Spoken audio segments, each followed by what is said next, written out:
네, 오늘 제가 첫 번째 발제자로 섬기게 된 것을 기쁘게 생각하고요.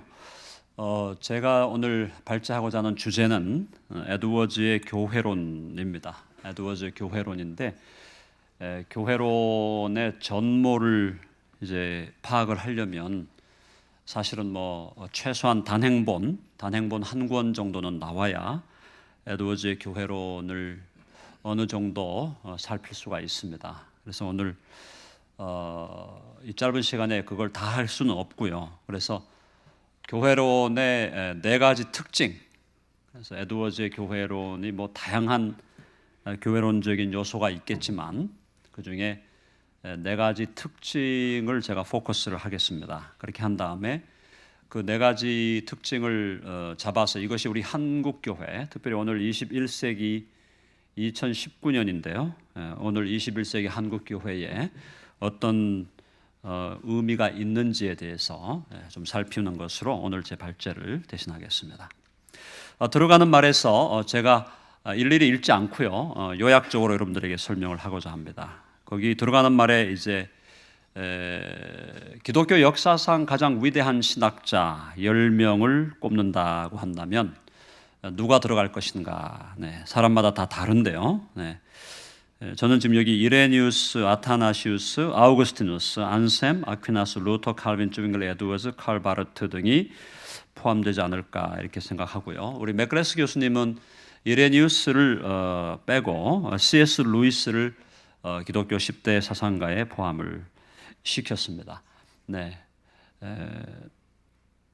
그런데 이제 이 10분 중에서 또 우리가 쭉 추려가지고 더 줄여간다면 5분, 또 3분 이렇게 4분, 3분 이렇게 줄여갈 수 있는데 결국 이제 제가 말씀을 드리고자 하는 것은 에드워즈야말로 최소한 역사적으로 볼 때 아우구스티누스, 루터, 캘빈, 에드워즈 이렇게 얘기해도 되지 않을까?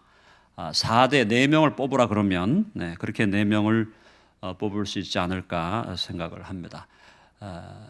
사실 이제 결과적으로는 그 신학적 연원으로 들어가면 어거스틴주의죠. 사실 어거스틴주의가 사실 아우구스티누스가 시작을 했다면 그걸 이제 이어갔던 것이 사실은 레포메이션 종교개혁 당시에 루터와 캘빈이었고 그걸 또 다시 이제 청교도 마지막 시대를 정리하면서 에드워즈가 이어갔다라고 볼 수 있겠습니다. 물론 이제 이거는 이제 기독교 신학의 전체 전통을 보는 거라면 만약에 이제 16세기 이후의 개혁 신학, 16세기 이후의 개혁 신학의 10대 신학자, 5대 신학자 이렇게 꼽으라 그러면 조금 달라지겠죠, 당연히.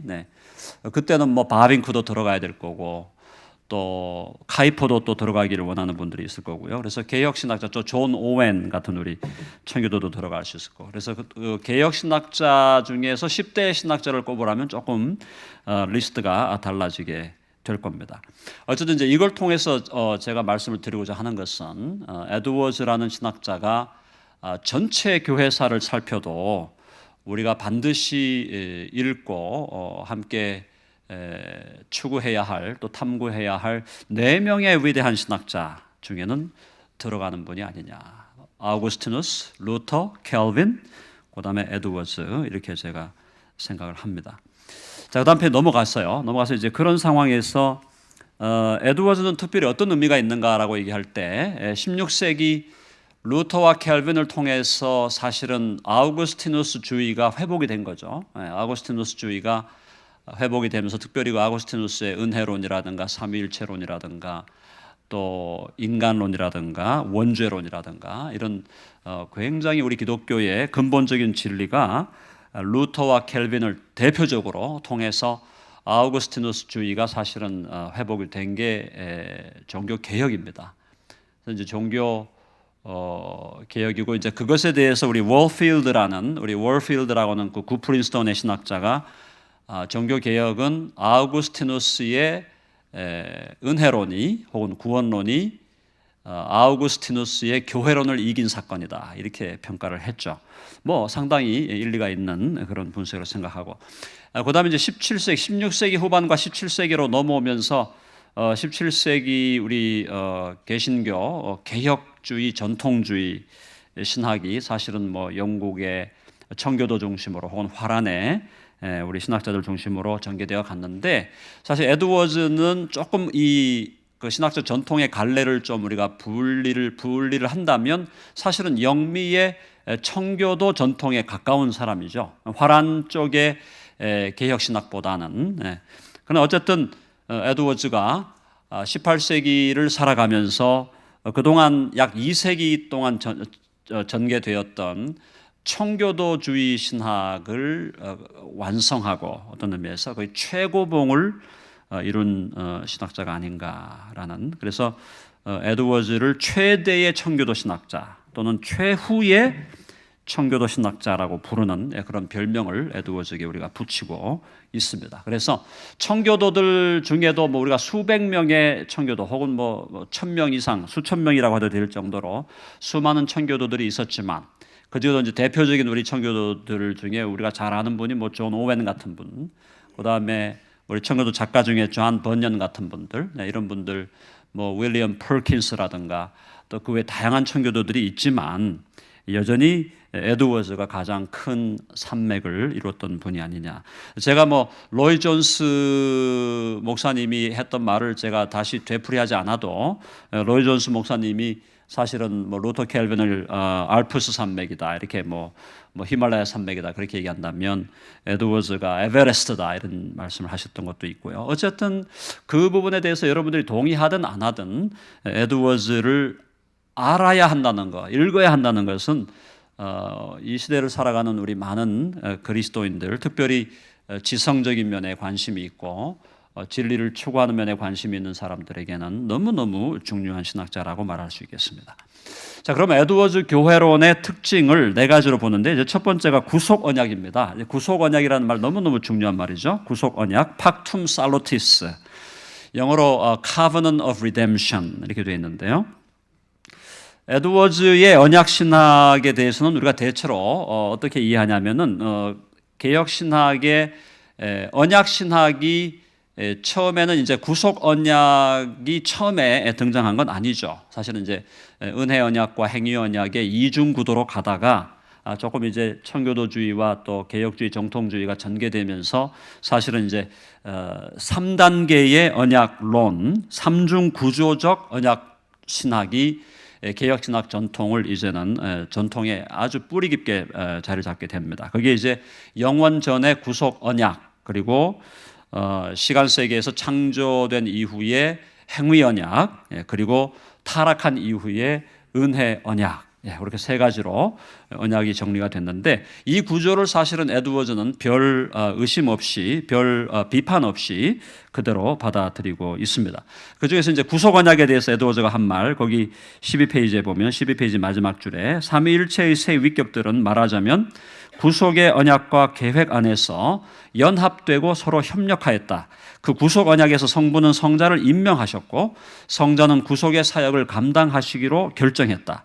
그리고 구속의 사역을 성취하기 위해 필요한 모든 일들이 규정되었고 이 규정들에 대해서 서로 동의하였다. 삼위일체 하나님의 아버지와 아들과 성령, 성부와 성자와 성령이 죄인의 구속을 위해서, 죄인을 구속하여 영원한 하나님의 영광, 하나님 나라의 영광 안으로 그들을 끌어오려고 하는 그 영원한 구속 언약에서 새 위격이 이미 언약 관계 속으로 들어갔다는 것이 구속 언약의 내용인데, 결국 그때 일단의 그룹의 사람들이 선택되고, 죄인 가운데서 선택되고 그들이 결국은 구속을 받아 영원한 하나님의 나라로 들어오게 되는 그런 하나님의 삼위일체 하나님의 그 구속 언약에서 그 일단의 사람들이 누구냐? 그게 바로 교회라는 거죠, 사실은. 그러니까 교회를 택하시고 영원전에, 그리고 그 교회를 구속하셔서 그 교회를 그리스도의 영광에 이르게 하시겠다고 하는 그 계획이 사실은 구속 언약이라는 언약을 통해서 창세 전에 이미 확정적으로 계획되었다라는 의미입니다. 그런 의미에서 구속 언약을 통해서 볼 때 교회는 하나님의 영원한 계획 속에 있는, 하나님의 영원한 그 생각과 결정과 작정의 중심에 있는 일단의 그룹이다. 그게 바로 교회에 대한 구속 언약이 우리들에게 가르치는 바인데, 그것에 대해서 에드워즈가 굉장히 강력하게 주장을 했습니다. 그래서 거기 하나만 더 읽어보면요, 14페이지에 나오는 인용문, 이제 모든 그리스도의 원수들은 그의 발 아래 짓밟히게 될 것이다. 그리고 그리스도는 죄와 사단과 사단의 모든 종들과 죽음과 지옥에 대하여 가장 완전한 승리를 거둘 것이다. 창세 전에 하나님 아버지가 그리스도에게 하셨던 약속, 즉 구속 언약을 통해 주어진 약속들은 완전히 성취될 것이다. 그리고 그리스도는 그 앞에 놓여진 기쁨을 완전하게 얻게 될 것이다. 그리스도는 그 기쁨을 위하여 당신의 비하 상태에서 엄청난 고난을 당했다.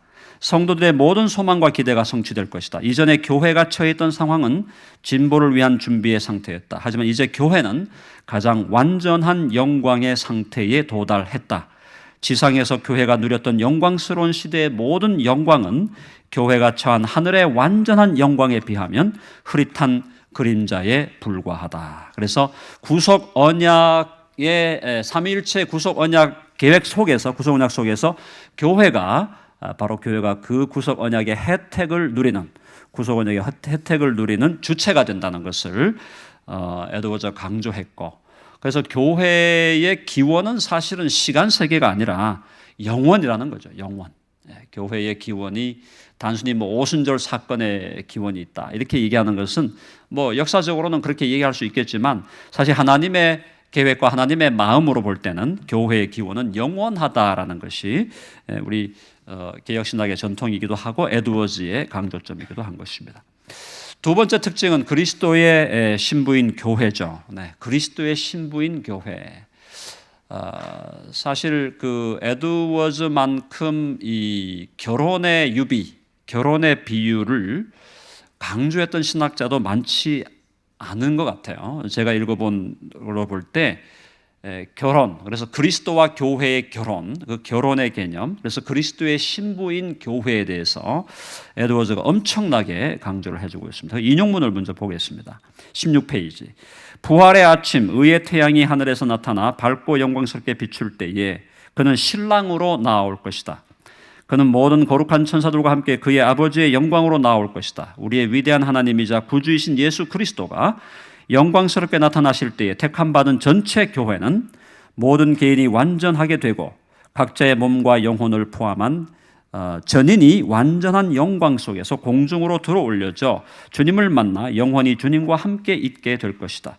그리고 나서 그리스도가 자신의 아내를 그의 영광스러운 왕궁으로 함께 들어가자고 초청하는 때가 올 것이다. 그 왕궁은 그가 창세로부터 준비해 왔던 것이다. 그리스도는 그녀의 손을 잡고 왕궁으로 인도할 것이다. 이 영광스러운 신랑과 신부는 빛나게 치장한 채 하늘의 하늘 안으로 함께 올라갈 것이다. 수많은 영광스러운 천사들이 이들을 수종될 것이며 이 아들과 하나님의 딸인 교회는 영광과 기쁨 가운데 연합하여 자신들을 아버지 하나님께 드리게 될 것이다. 그리고 그들은 함께 하나님 아버지의 축복을 받을 것이고 완성된 중단 없는 불변하는 영원한 영광 안에서 서로에 대한 사랑과 포용 안에서 그리고 아버지의 사랑을 함께 누리면서 기뻐할 것이다. 교회를 가장 어떤 의미에서 영광스럽게 표현한 것이 뭐냐? 그게 바로 하나님의 아들 예수 그리스도의 아내요 신부다. 너무너무 이 아름다운 진리이지만 이것을 이렇게까지 의식적으로 강조한 신학자는 드물지 않겠나라는 생각을 합니다. 자, 그래서 그리스도의 신부인 교회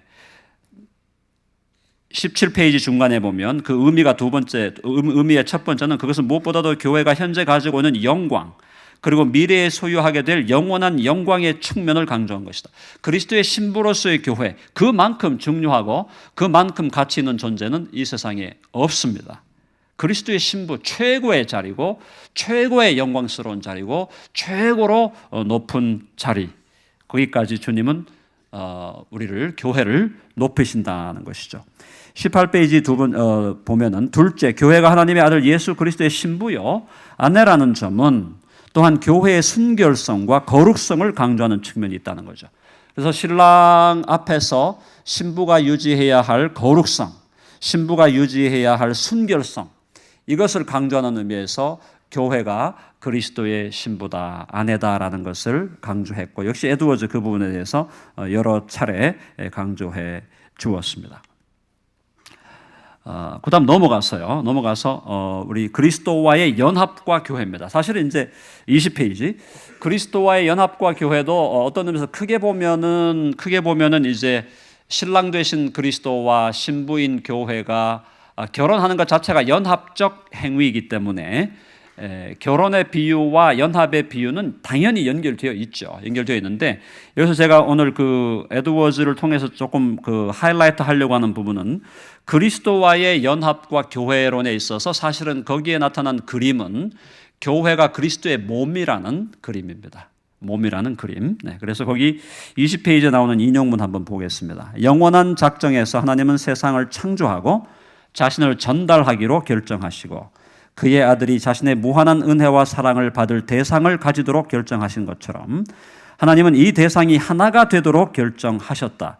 이 모든 것에 있어서 하나님의 목적은 하나의 창조된 아들, 하나의 신부, 또 그의 아들의 몸을 가지시려는 것이었다. 그렇게 하심으로써 당신의 말할 수 없고 초월적인 선함과 은혜를 드러내고자 하셨다. 따라서 많은 개인들이 선택되었지만 그런 한 머리와 연합된 하나의 몸으로서 하나의 신부로서 연합 안에서 하나님의 무한하신 선하심과 그리스도의 특별한 사랑을 받도록 선택되었다라는 겁니다.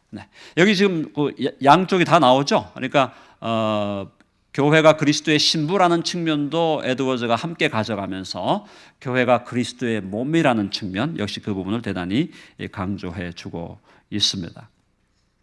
토머스 쉐이퍼라는 학자가 그 인용한 부분을 보시면 21쪽에 더 이상 언약의 법적 조건으로서 취급될 수 없는 이러한 신앙의 개념은 에드워즈로 하여금 은혜 언약, 적어도 그것이 언약인 한 은혜 언약을 구속 언약 안으로 병합되도록 이끌었다. 은혜 언약은 또한 분리된 개인들로서의 성도들과 맺어진 것이 아니라 그리스도 안에 있는 성도들과 맺어졌다. 선택된 인류이자 그리스도의 몸인 교회는 단순히 개별자들의 집합이 아닌 하나의 보편자로서 여겨진다. 그것은 그리스도 안에 있는 새 사람, 그리고 어떤 면에서는 그리스도 자체이다.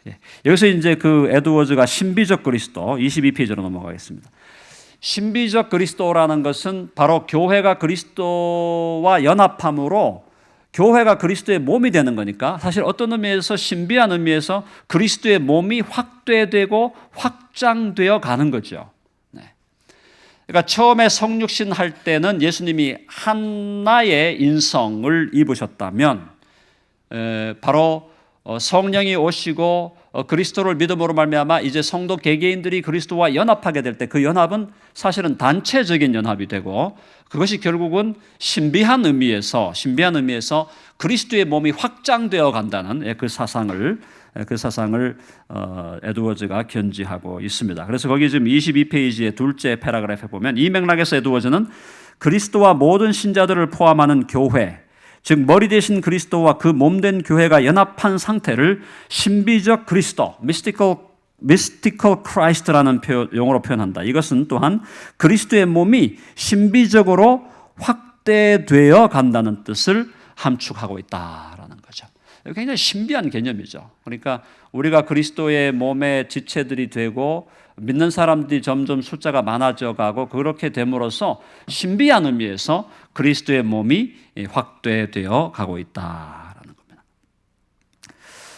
거기 이제 22쪽에 나오는 인용문을 조금 더 본다면 하나님이 구속 언약을 통해서 그리스도와 그의 백성들에게 공동으로 주어질 혜택에 대한 약속들, 예를 들어 칭의, 하나님의 자녀로서의 특권과 혜택, 양자죠, 영원한 유업과 나라 등에 대한 약속들은 신비적 그리스도에게 적절히 주어졌다.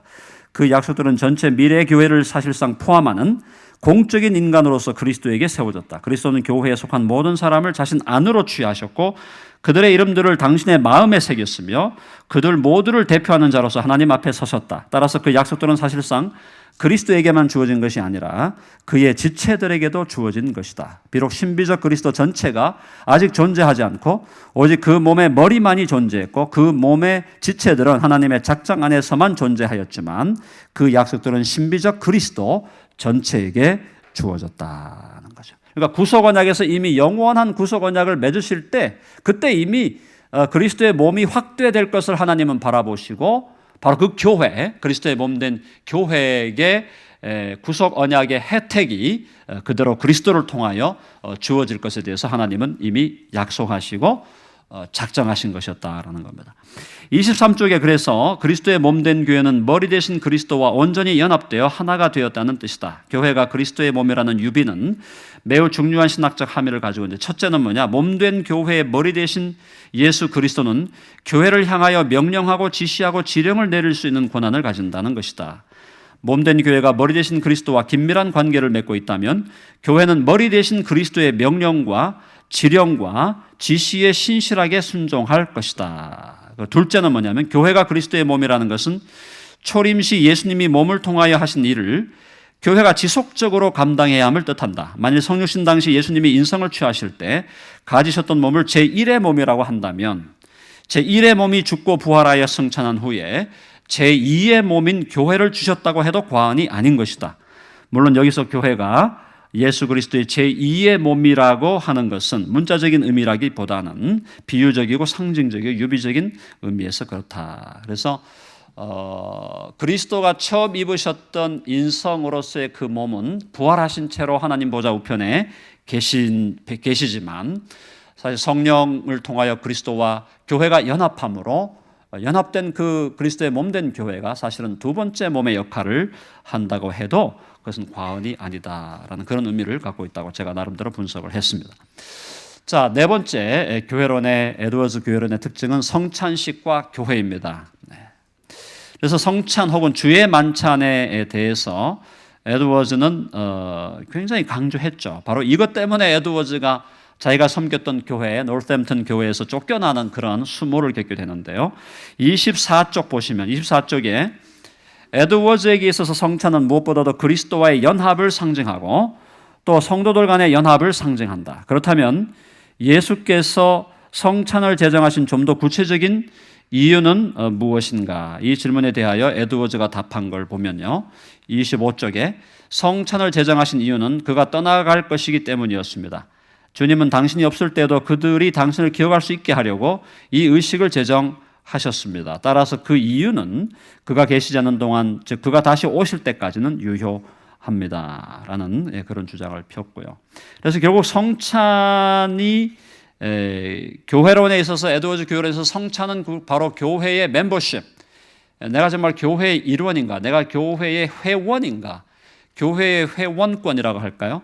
그 멤버십을 결정함에 있어서 진정한 의미의 멤버가 되는 사람, 그들이 진정한 의미의 회심을 이루어야 됐고 회심의 열매로서의 거룩한 삶이 분명하게 드러나는 사람만이 성찬식에 참여할 수 있도록 했던, 그러니까 상당히 그 엄격한 의미에서 성찬식에 참여할 수 있는 권한을 모든 nominal Christian, 이름뿐이고 명목상의 그리스도인들에게 다 주는 것이 아니라 또 교회에 나오는 모든 사람들이 그들이 나는 예수님을 믿습니다라는 입술의 고백을 한다고 해서 그들이 성찬식에 참여할 수 있는 권한을 주는 것이 아니라 그들의 삶 속에서 구체적으로 하나님의 나라와 또 하나님의 영광을 위한 삶의 열매가 구체적으로 드러나느냐 드러나지 않느냐라는 것을 검토한 후에야 그들이 성찬식에 참여할 수 있도록 허락했다는 것, 그것이 바로 에드워즈 성찬론의 핵심인데요. 26쪽에 보면 26쪽 첫 번째 패러그래프에 보면 그러면서 그는 성찬에 참여할 수 있는 자격에 제한을 두어야 함을 역설했다. 따라서 성찬은 교회에 출석하는 모든 교인들에게 열려 있는 것이 아니라 교회 안에서도 진정한 삶의 열매로 자신이 그리스도인임을 입증하는 삶을 살고 있는 경건한 사람들에게만 열려 있어야 한다. 에드워즈는 그의 책 가견적 기독교회에 있어서 완전한 회원권과 성찬 참여 자격에 관한 하나님의 말씀의 규칙들에 대한 겸허한 질의에서 이 경건한 사람들만이 교회의 진정한 멤버십, 즉 교회의 진정한 회원이 될 수 있다고 주장하였다. 이러한 그의 주장은 그의 외조부 솔로몬 스타우더드가 주장한 좀 더 온건한 입장과 정면으로 충돌되는 것이었고, 에드워즈가 그 주장을 굽히지 않자 결국 20년 넘게 목회자로 섬겼던 노스햄튼 교회에서 그는 추방되고 말았다라는 결론을 내릴 수가 있겠습니다. 자, 이렇게 제가 네 가지로 에드워즈의 교회론의 특징을 살폈는데요. 그러면 이 네 가지 특징을 현대 한국교회에 어떻게 우리가 적용할 수 있을까? 현대 한국교회의 의미는 무엇인가라는 그 부분을 좀 넘어가서 좀 다뤄보도록 하겠습니다. 27쪽에 첫 번째는 교회 기원의 영원성에 대한 바른 인식입니다.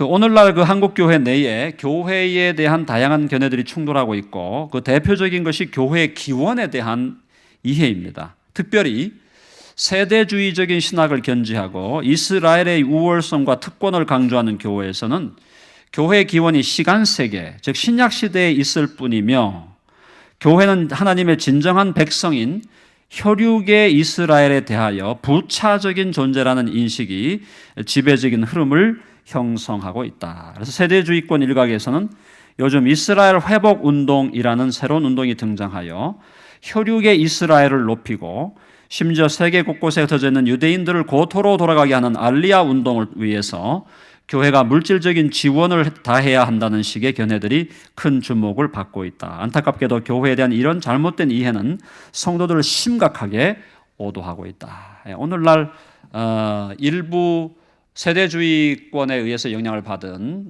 교회들과 또 신학자들과 목회자들이 이런 잘못된 그 이스라엘관, 또 이스라엘 회복운동, 여기에 빠져 있는 분들을 제가 많이 만났는데요. 엄청난 사실은 오류에 빠져 있는 것이죠. 그 바로 밑에 우리는 교회 기원에 대한 바른 이해를 가져야 한다.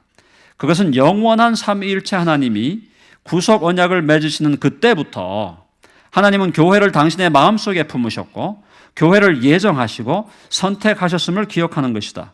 즉 창세전 영원 안에서의 구속 언약의 단계에서 이미 삼위일체 하나님의 전 경륜의 중심에 교회가 존재했다는 사실을 바르게 인식해야 한다. 따라서 교회는 일부 세대주의자들이 주장하는 것처럼 하나님의 주된 백성인 이스라엘이 실패하자 임시적으로 하나님의 구원의 경륜이 이방인으로 넘어가면서 생기게 된 부차적이고 지엽적인 신앙 공동체가 아니다. 도리어 교회는 세상을 창조하시기도 전에 세우신 하나님의 전체 경륜의 중심이었고 구약과 신약을 거쳐 새하늘과 새 땅에 이르러서야 완성되는 하나님의 백성들의 공동체임을 바르게 인식해야 한다. 그래서 교회의 기원이 영원하다는 영원성에 대한 인식을 우리는 사실은 새롭게 해야 된다는 겁니다. 조금 더 읽어보겠습니다. 교회의 기원이 영원에 있음을 바르게 인식할 때 우리는 교회의 참된 영광과 가치와 중요성에 대해서 바르게 눈뜨게 된다. 다시 말하면 삼위일체 하나님의 전 경륜의 목적은 크게 보아서 두 가지로 집약될 수 있다. 하나는 삼위일체 하나님의 영광을 드러내는 것이다. 하나님의 영광이 하나님의 전 경륜의 목적이다. 둘째, 삼위일체 하나님의 전 경륜의 다른 목적은 결국 완전한 당신의 백성, 즉 교회를 소유하시려는 것이다. 그러므로 하나님의 영광이라는 궁극적이고 최종적인 목적을 제외하면 하나님의 전 경륜은 결국 교회를 중심으로 돌아가고 있다는 결론을 내릴 수 있다. 교회의 기원을 이렇게 이해할 때 우리는 비로소 교회의 영광과 가치가 얼마나 위대한 것인지를 바르게 인식할 수 있게 된다. 현대 한국교회는 교회의 영광과 가치에 대한 무지로 중명을 앓고 있다. 다시 한번 우리는 하나님의 관점에서 교회를 바라보는 시각을 회복해야 한다. 교회는 누구든지 아무렇게나 할 수 있는 공동체가 아니다. 교회는 사람이 마음대로 좌지우지할 수 있는 그런 단체나 연합회가 아니다. 교회는 하나님의 백성들의 공동체로서 하나님의 계획과 경륜의 중심에 있는 것으로 바르게 이해되고 취급되어야 한다. 그래서 교회가 하나님의 전 경륜, 하나님의 전체적인 하나님의 섭리 역사, 거기에 바로 중심에 있다는 사실을 기억할 때 우리는 교회의 가치와 교회의 의미를 다시 한번 제고해야 된다는 것입니다. 두 번째는 이제 그리스도의 신부로서의 교회의 영광과 책임이죠. 교회가 얼마나 영광스러운 것인가. 첫째, 28페이지. 교회가 예수 그리스도의 신부라고 하는 것은 예수 그리스도에게 있어서 가장 중요하고 가치로운 존재가 교회라는 것을 의미한다. 물론 삼위일체 하나님을 제외하고서도 하나님의 아들이신 예수 그리스도에게 있어서 아버지 하나님과 보혜사 성령을 제외하고 가장 중요한 존재는 당신의 신부인 교회이다. 이것은 너무나 당연하다. 인간 세계의 비유를 들어보아도 분명해진다. 그렇게 설명드렸고, 두 번째는 그 다음 패러그래프, 교회가 예수 그리스도의 신부라고 하는 것은 교회가 말할 수 없이 영광스러운 존재임을 의미한다. 교회가 예수 그리스도의 신부라는 것은 결국 교회가 온 우주의 왕이신 주님의 신부, 즉 여왕임을 의미한다. 그래서 온 우주의 여왕인 교회는 그리스도와 동등한 영광과 주권을 가진 존재이다. 교회는 단순한 사람의 공동체가 아니다. 예수 그리스도와 한 몸 된 신부로서 그리스도가 가지신 모든 영광을 함께 소유하고 누리는 공동체이다. 교회는 그리스도의 의와 거룩을, 지혜와 권능을 함께 소유하고 누리는 존재이다. 우리는 교회의 영광에 대한 성경적이고 바른 시각을 회복해야 된다는 것이고, 세 번째, 교회가 예수 그리스도 신부라고 하는 것은 신부인 교회가 가진 놀라운 책임과 의무를 함축한다. 아까 제가 말씀드린 거룩성이라든가 그 다음에 순결성, 이런 것들을 교회가 회복해야 된다는 것이고, 30페이지 둘째 줄에 교회 안에 세상의 가치관이라는 더러운 탕류가 들어와 교회의 곳곳을 부패시키고 있는 상황에서 현대 한국교회는 이 더럽고 추악한 길에서 돌아서야 한다. 회개하고 다시 한번 교회의 정절과 순결과 거룩을 회복해야 된다라는 것이 되겠습니다. 세 번째는 뭐냐? 그리스도와 연합된 몸으로서의 교회. 거기 두 번째 패러그래프 보시면 오늘날 현대 한국교회는 머리 대신 그리스도와 유기적으로 친밀하게 연결되어 있지 않은 면을 많이 보여주고 있다.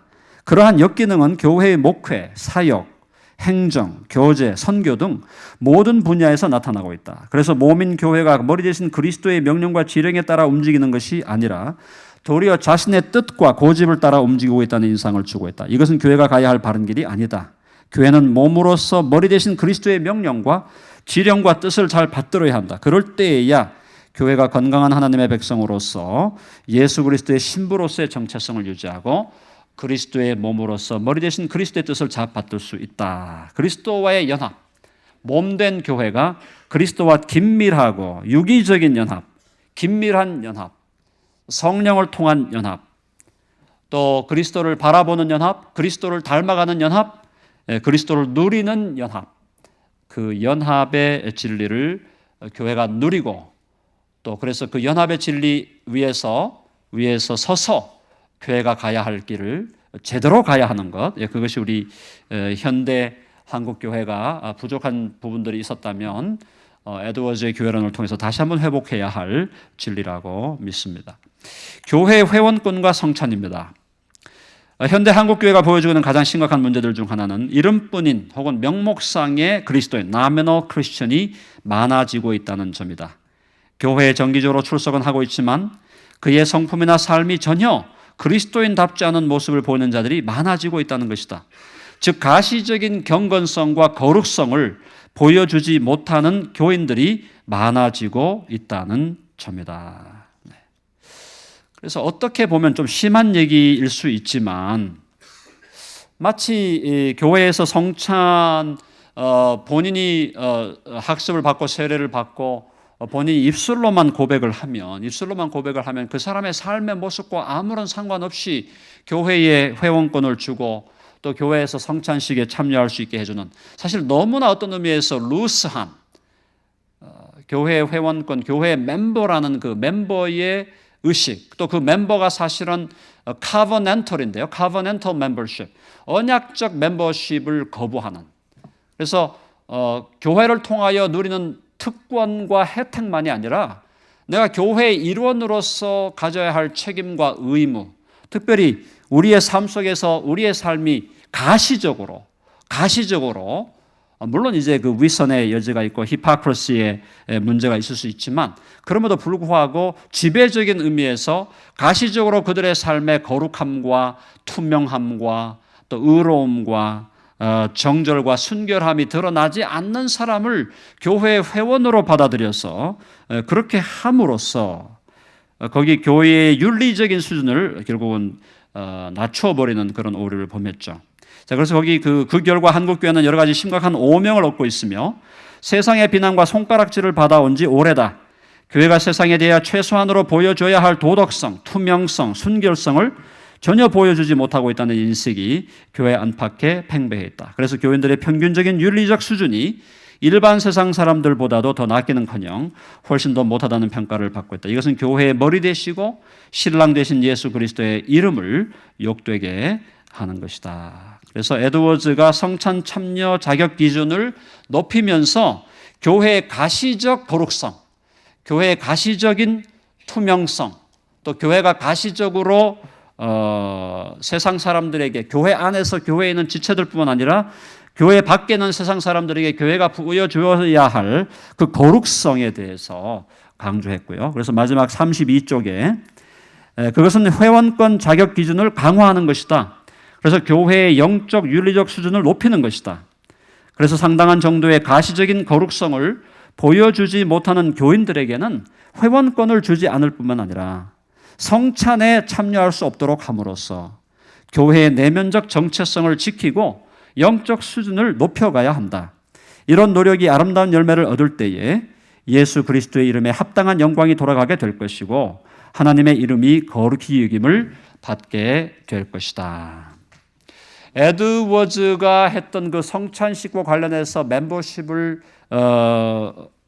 강화하려고 했던 그 생각을 21세기 한국교회 현대 상황에서 정말 그대로 적용할 수 있을까? 혹은 그걸 어떻게 적용할 수 있을까? 그건 이제 우리가 정말 지금 진지하게 물어봐야 하는 것이고요. 그런 물음에 대해서 구체적인 대답을 우리가 하기 전에 중요한 것은 에드워즈가 그때 고민했던 바, 결국 교회가 가시적인 영광, 가시적인 거룩성, 삶의 가시적인 그 의로움, 이런 것들을 보여주지 못할 때 결국은 교회는 그리스도의 신부요 그리스도의 몸이라고 하면서 교회가 하나님 아버지와 그리스도께 드려야 할 영광을 오히려 교회가 사실은 그 영광을 돌려드리지 못하는 그런 안타까운 그런 현실을 생각할 때 사실 에드워즈의 그 고민이 오늘 우리들 모두의 고민이 되어야 하는 것 아닌가라는 그런 생각을 제가 하게 됩니다.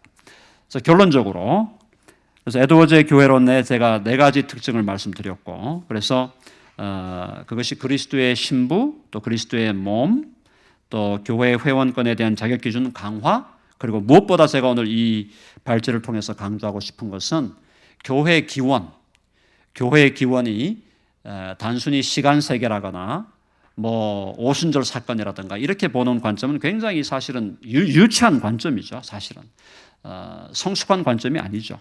우리가 삼위일체 하나님의 전 경륜과 특별히 우리 삼위일체 하나님께서 맺으셨던 창세전에 맺었던 구속 언약의 관점에서 본다면 교회의 기원은 영원한 것이다. 영원한 의미, 영원한 가치, 영원한 영광, 또 그러면서 놀라운 책임, 또 놀라운 의무, 놀라운 또 우리의 사명이 교회에게 있다는 것을 기억한다면 오늘날 여러모로 위기 상황에 있는 우리 한국 교회가 에드워즈의 지혜를 통해서, 물론 이것이 뭐 에드워즈만의 지혜는 아니지만 또 에드워즈의 지혜를 통해서 교회론에 대한 지혜를 통해서 우리가 다시 한번 또 반성하고 또 회개할 것은 회개하고 새롭게 할 것은 새롭게 하는 그런 기회로 삼아야 할 것이라고 개인적으로 믿습니다. 네, 이것으로 제 발제를 마치겠습니다. 감사합니다.